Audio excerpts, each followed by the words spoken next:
Yo guys, and welcome to my new video. Today I watched Zombies 4, Dawn of the Vampire.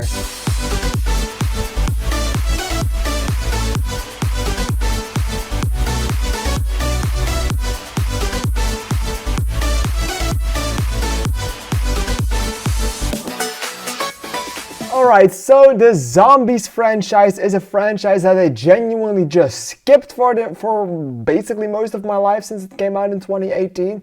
I did not give a shit about it, I wasn't talking about it, I wasn't thinking about anything of any one of these movies, I just let them pass me. But for the fourth one, I don't know why, but I thought like maybe now they're making a fourth one, so this is maybe the time for me to get in this franchise. There has to be some potential in here to like, because otherwise you will not make 4 movies in this franchise. So I did exactly that, and I watched all 4 of these movies. And I have to say, quick franchise recap, the first one is actually not that bad. It has incredibly annoying zombies, but once you get over the way that it's zombies in this and actually kind of like it, then the movie itself isn't that awful. The second one is basically the first one with werewolves. Only the big difference with that one is that the zombies now also seem a little bit racist against the werewolves.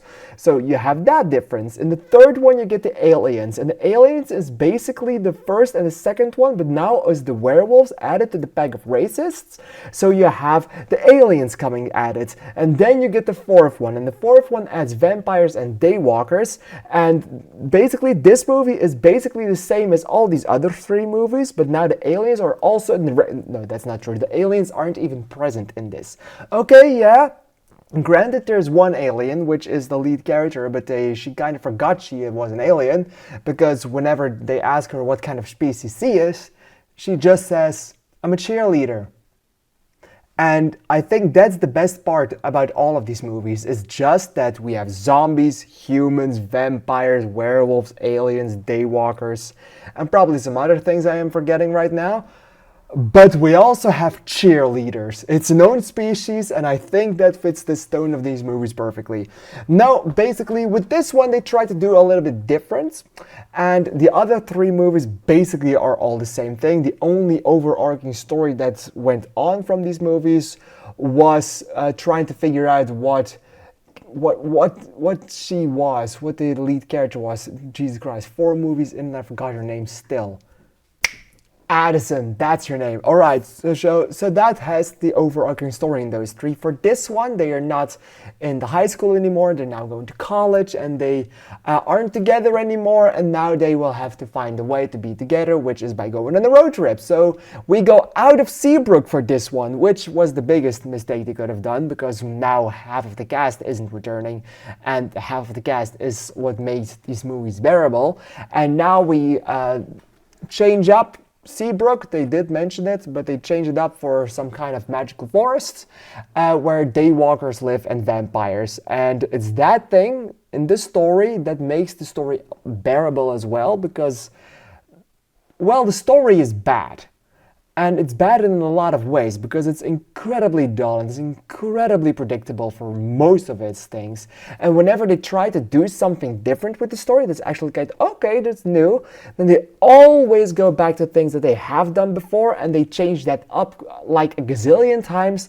And you have around 5 or 6 moments where these daywalkers and vampires start to get along, and then something happens and they don't get along anymore.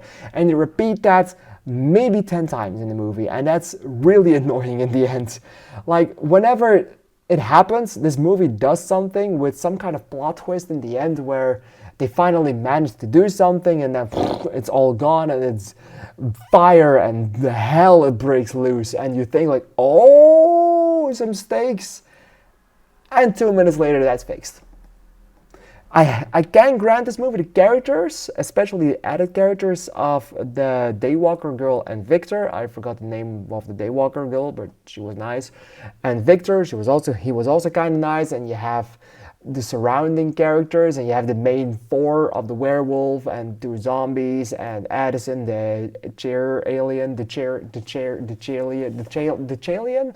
She is also in there, and they are all nice. But you also have these other new characters, which is mainly the adult characters. that are just hateful as fuck, and they are written as villains. They are villains, but they are so incredibly annoying that you want to punch them in the face. And I have to say, and I have to grant this movie, the soundtrack is a banger. But everything else fails spectacularly. I do not think this is the worst movie out of the three. I mean with that the third one with the aliens really is obnoxious at some points because it's basically the same thing as all those other movies in the franchise, but this one tries to do something different with it. The only thing is, and the problem with it is that they don't go for it fully. They don't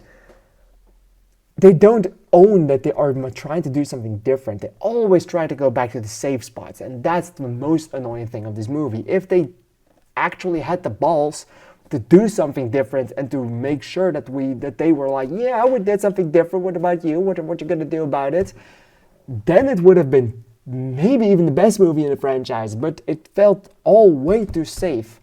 I'm gonna give this one 2 stars, and yes, I rated this movie as if I took it seriously, because I did. It's a great franchise, and it's 4 movies already, and every single one of these movies, apart from the 4th one, also has a sing-along version on Disney+. So you can watch this franchise 7 times, and it doesn't even include that animated show that they apparently made as well. Alright, with that being said, I think I am the biggest fan of these movies right now. I have no idea. 2 stars, that's what I'm gonna give it. It's not that bad actually, just watch it. You're for sure gonna spend 90 minutes of your life listening to a bad movie with a bad story but banger songs. Alright, thank you guys for watching this video. I hope you liked it. Have you seen Zombies 4: Dawn of the Vampires? Please let me know in the comments down below, because I am really excited to hear your opinion on it. I want to thank you for watching, and I'll see you in the next video. Thank you, and bye bye.